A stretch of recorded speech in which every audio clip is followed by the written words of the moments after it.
I went through a lot of challenges. I think that has given me the opportunity to serve my audience better because I'm one of them.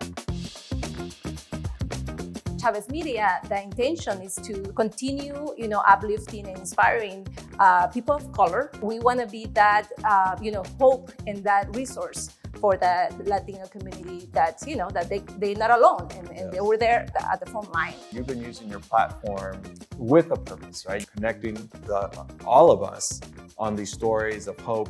The journey I've been on has been a human-centered journey. Sharing stories, that's the best way to build empathy. If you share a story, that person is gonna listen, is gonna empathize, change will happen. Radio has a persona. There's a lot of the connection that social media and digital doesn't have. We're more than a radio station, we are a movement.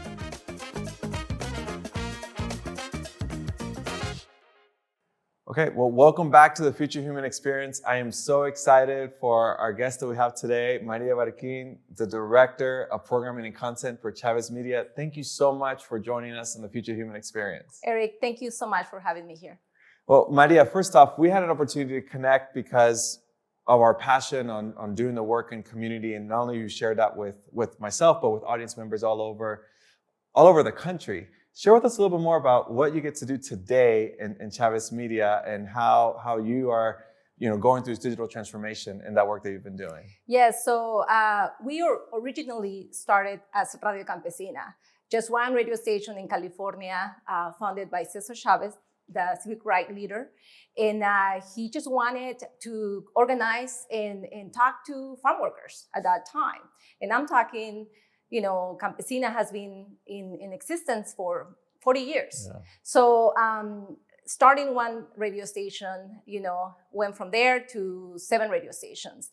And so today we're going through a transformation, and the work of Radio Campesina has been there for the voice of those communities that need a voice, and to be a beacon of hope, and to be uplifting and inspiring the community, the Latino immigrant community we serve. So now through Chavez Media, we are transforming into a multimedia business in where, we're part of the Cesar Chavez Foundation, but Chavez Media, the intention is to continue, uplifting and inspiring people of color, and to, give them the hope that they need, especially on times of, tough times, like right now we're living on very tough times.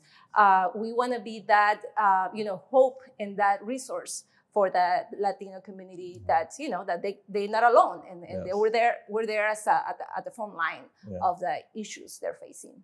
And Maria, one of the things I love about not only your purpose and your journey has been that you've been using your platform with a purpose, right? You've been using your platform to not only elevate the stories of our immigrant communities, but connecting all of us on these stories of hope. But also what you've realized over the last few years is that also, how do you transform this platform so I could reach more audiences? Yeah. Tell us a little bit more about how the organization came to that reality of, not necessarily moving the radio community, but taking that audience and reaching them in different platforms today digitally. Yeah, well, we went back to our roots, going back to Cesar. Why Cesar at that time looked for a radio station? Because he knew that was the audience was using at that time. So same thing for us, we got inspired by saying, hey, what are our audiences consuming? What is the new technology they're using that we can, use to communicate with them? And so that's why we were like, we need to be where they're consuming. And so social media, streaming, all the technology evolving is what we are now educating ourselves to be able to serve them. And to, again, we don't expect people to come to us. We expect our responsibility is to go to them and serve them. And so that's why we've been following whatever they're consuming to best be there for them. Yeah. Maria, I'm going to completely improvise a bit here with you. As you're sharing this with me, I'm just resonating with something I'm going to be sharing with the audience actually, and not too far from today. As people are listening to this, one of the things I'm really excited to share with folks is how I view innovation and how I view innovation from a human-centered perspective. literally putting the human in the middle. And let me just share this with you, and hopefully I could find that through line of what you've been through over the last few years. When I talk about putting the human in the middle, I literally mean putting the human in the middle, right? H is about having a human-centered approach, right? So you're listening to who are your customers at, who you're serving, be very intentional with who you're serving, and building something around them. The U in human is about understanding the cultural context. Understanding, okay, if we're gonna be innovating around that person or around these communities, how do we understand how to meet them culturally where they're at? M is about meaningful technology integration, not just technology for technology's sake, but be very intentional with how you're bringing that technology and that innovation to life in that particular community for that particular human beings that you want to serve. A is about having an adaptive leadership, which you have showcased already, which we'll love to dive into, and how you've been adaptive to it. And N is about being service-minded for that next generation, right? How's the next generation going to be here? And as I'm listening to the journey you've been through, and this is not something we talked about pre-episode, I just felt like, oh my God, that's Chavez Media come to life, right? The journey I've been on has been a human-centered journey about serving not only the audience today, but how you're going to be serving the next generation of folks going into and consuming the content and looking for that hope and that inspiration and that guidance in the space that we're in. Does that resonate with you yes. at all, Maria? Okay. Yes. I mean, for us, it's important. Radio has a persona. There's a lot of the connection that social media and digital doesn't have. And so for us, it's important not lose that authenticity in the community and the rights that already we do in radio. So how are we gonna make sure that is, an extension of what we already know in the values and the trust that we have with our audience, how we can make sure that is an extension or transform, the social media, digital life that we have here. How we're going to make sure it's authentic, that it's a trust community, and that we're talking about the rights, which is, the hardcore of who we are as a movement. Yes. Because we're more than a radio station. We are a movement, Yes. How they said, because we started with farm workers, but now we're serving beyond farm worker communities. So again, I think it's being authentic, be real, and make sure people feel like they're part of a community. It's important for us. Because regardless of what platform, regardless of what technology you decide to use, if you're not authentic, they won't feel it. They won't connect with you, or they'll connect with you just at the beginning, but they won't stay with you. Exactly. And they'll find another platform. Okay. With that said, though, también, Maria, what has been the journey that y'all been on as you've been building out this new platform? What have lessons have you learned, or also what gets you excited about building out what Chavez Media could be in the very near future? It's been exciting that there's more outlets. We're expanding our reach. We're no longer just in radio, in the radio markets. We're beyond our radio map.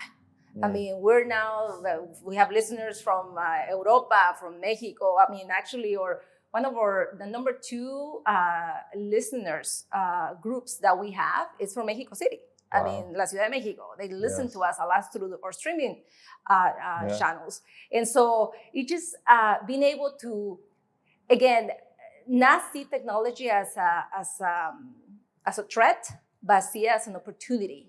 And being careful how you're using it, because that can be also, a negative thing if you don't really using it in your favorite. Yeah. So I guess for us has been like, wow, we went from this audience, the traditional radio audience, to this other digital audience that it just goes fast. It's so like TikTok. I mean, TikTok, you can go viral within minutes and you have this big audience. Yeah. So it's just knowing that you're serving more people and that brings more responsibility because you're touching more people and you're influencing more people. So yes, it's how you also use technology in the favor or in the good of the community you're serving.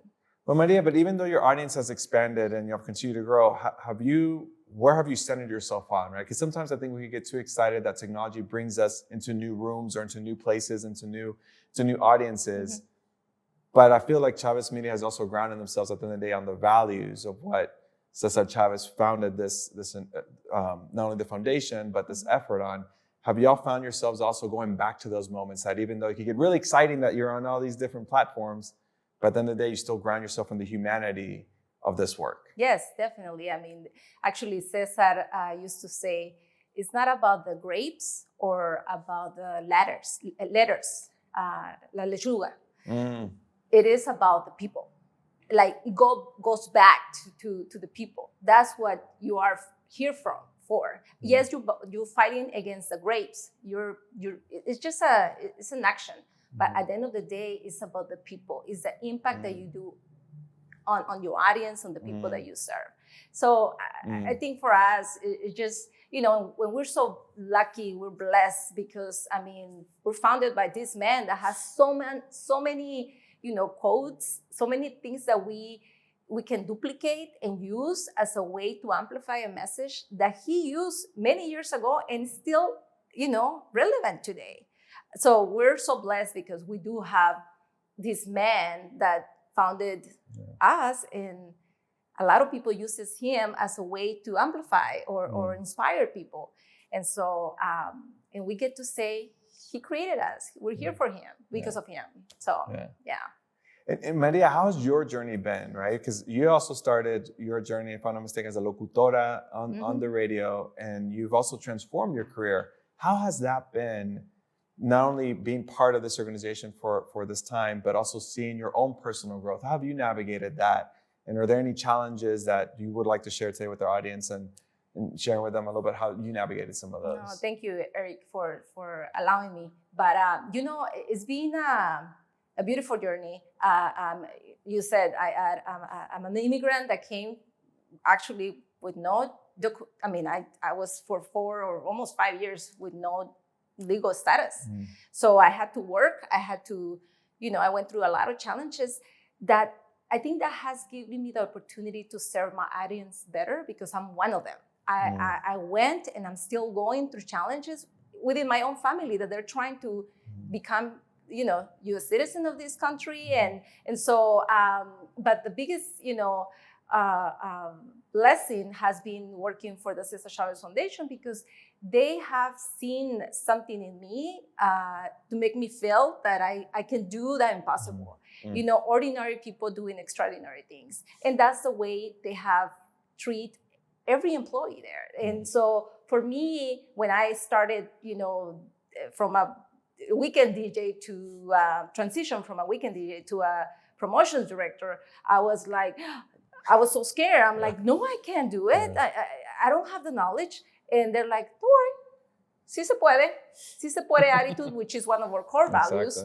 And they believe more of my potential than I believe on my own potential. So those are the things that, that this organization has given me the opportunity to grow within, and they hire, they grow staff within, and that's beautiful. And when you believe on the values and they're in alignment with your values, this is not a job, this is a hobby, it's just, you're blessed. So, Maria, with that attitude, si se puede, I guess it's apparent now, we're entering this brand new year. There are some challenges when we're talking about how we're serving our immigrant community. You and your staff and your team have been not only recognized nationally for your work that you've been doing on elevating these stories, creating these conversations, but share with us a little bit more about what is your encouragement as we're entering 2025, we're starting this new year. And there's a lot of unknowns, there's a lot of uncertainty. It's not the first time we've had to deal with uncertainty. How have you navigated that, and how have you helped audience members navigate some of these times that we're entering? I remember after the election results, we started thinking about messaging right away. And we went back to our roots. We went back to Cesar. And we're like, okay, what message, what quote can we use that we can use again today? Because history repeats, unfortunately. And so we lose until we stop fighting. That's one of his quotes that he left. And it is true, you just need to, yes, you emotionally feeling, broken, but just dust yourself and keep fighting non-violently, because he believed in non-violent. So, and you get up and you continue the work. And today, our work has been how we're gonna keep people informed, how we're gonna keep them uplift, not losing hope, because we lose hope when, hope is not an option. We need to have hope. And so we lean into a lot on service. We tell people, don't forget about going out and serve your community. Another area that we focus a lot is don't forget to be a good partner, a good neighbor, solidarity. Never forget that. And lastly, the power of working together for a common goal or for a common good is important. It's so powerful. So we need to stick together. We need to work together and to be able to, to be powerful together. It's like the union mindset. Yeah. And so, as immigrants, that's in our DNA. We have fought. We came to this country. We went through so many challenges. We know how to go through challenges. We know how to say, you know what, this will pass. This is not going to be eternal. It will pass. Yeah. I remember too thinking about the conversation you and I first had when we first met. There was an environment of us talking about this, how we navigate these conversations. And I remember just reflecting back on the conversations you were having at that time with Paola Ramos. And talking about how we just need to ground ourselves in the work in our community, right? That the world outside could be changing and what have you, and that will absolutely still happen, regardless of how, how these elections results will happen. That time was pre-election, but when you're grounding yourself on your truth and how you want to be of service to others, that at the end of the day is the biggest impact you can make. Yes. And I remember having those conversations. That was an inspiration for me to have that conversation with my children and our family, as they were trying to figure out and understand, what does this mean? I just told them, hey, now more than ever, it's about still being kind to your neighbor. That has not changed at all. And how can we be of service to others? How can we be of service to our communities? That was the same reality before an election and after election and until after the next election, right? It's always just about how we're being service to others. And I'm certain Chavez Media has always had that philosophy of being of service. With that said, too, Maria, one of the things that resonates a lot with me about the work that you've been doing too is you recognize that we all have platforms and you elevate each other's stories on these platforms. Can you share with us a little bit more about not only why has that been important for you, but what have you learned on that journey on being that platform from someone else in this digital world? So, sharing stories, that's the best way to build empathy. If you share a story, that person is gonna listen, is gonna empathize, and then, change will happen. But it's just so powerful to hear that, this person is going through the same thing that I'm going through. Or, wow, I never saw that angle of the issue through another lens. And so for us has been telling the story of what our community is going through and understanding it. Like I said, me being able to say I went through it or I'm going through it myself because I still have family that is struggling or I'm going through myself. It just brings, again, a level of awareness and a level of okay, I can understand, and at least they listen to you. They take the time to listen. So storytelling is just, And understanding doesn't mean agreement. Correct. Right? Yeah. And so I think that's sometimes something that we miss sometimes. I remember vividly, it was probably my third year in college. I took this political science class, and they had asked us, one of the grades was that we were going to do a debate on a particular topic. And of course, this is me. I'm very comfortable in front of people. So I'm like, great, I'm more than happy to share my thoughts. Yeah, my thoughts on this. And they said, all right, Eric, well, your topic that you're going to have to come back in a week and share with us is going to be on affirmative action. And I was like, oh my God, I have this down. I am ready. I'm part of all these organizations that have helped me go to college. I have this down. Oh my God, profesora, like put me in. I'll be ready when you call me. And she said, well, Eric, your position is going to be against. You're going to be debating against affirmative action. Yeah. And I looked at her, I was like, ¿Cómo? Like, no, I don't think that's possible. I don't think I could do that. I just shared with you, I'm part of all these organizations. That's not what I believe in. And then she said, well, wait, Eric, I'm not asking what you believe in. I'm asking you to go and understand that perspective and have a conversation about that perspective with your classmates. And so I spent the next week or two, or something, if I remember that, diving into the content, into the essays, into the understanding of that perspective. And even though I didn't agree with that perspective, I understood it. Wow. And so when I got back on that stage, I was like, let's talk about this now. Mm-hmm. And now I understand a little bit more. And so when I spoke to that professor afterwards, she said, I wanted you to understand the perspective against. Beautiful.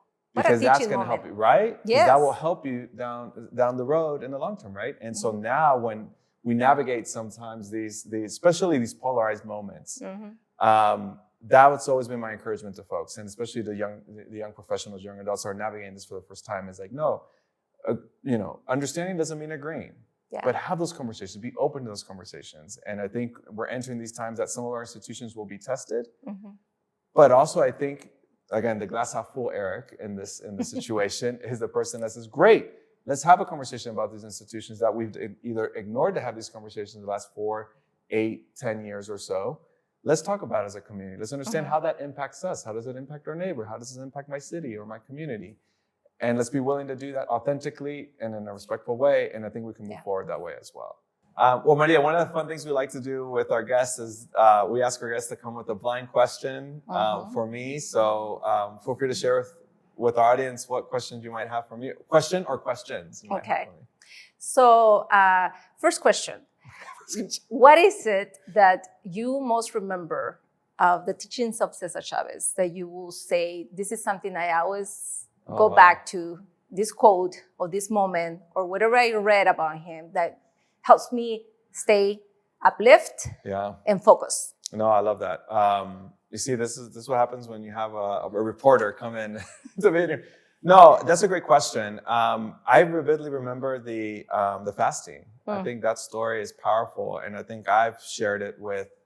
We've read books of Cesar, like the kids' books with our kids, and some of those moments are that, right? As we talk about, the sacrifice that other people have made for us to be in the moments that we are today.